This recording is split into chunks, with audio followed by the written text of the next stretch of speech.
Hello everyone!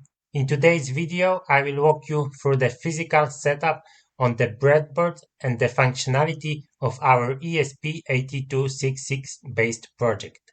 We will delve into the ESP8266 based temperature monitoring project. First of all, I would like to show you what is the physical setup on the breadboard and explain how the system works.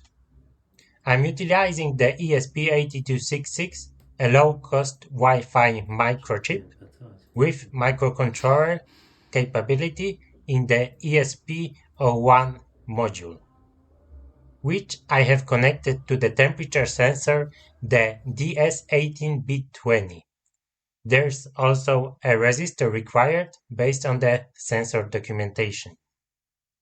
In general, how this project works is that ESP01 microcontroller is reading the temperature from the DS18B20 every minute and sends the temperature to the external VPS server through the HTTP post request together with the temperature and timestamp data.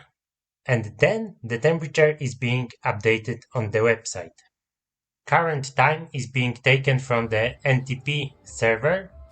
The connection looks as follows. The ground pin is connected to the ground, the VCC goes to the 3.3 volts power source, the channel PD is also connected to the power, as it's being mentioned in the documentation, and we are using the GPIO2 to read the temperature data.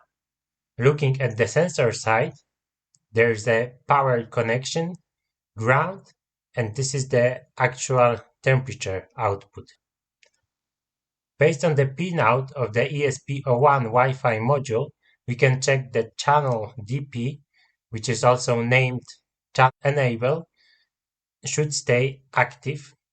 That is why it is connected to 3.3 volts power source together with the VCC. Apart from that, we have the connection to the ground, and as I mentioned, we are using the general GPIO2 for the temperature reading.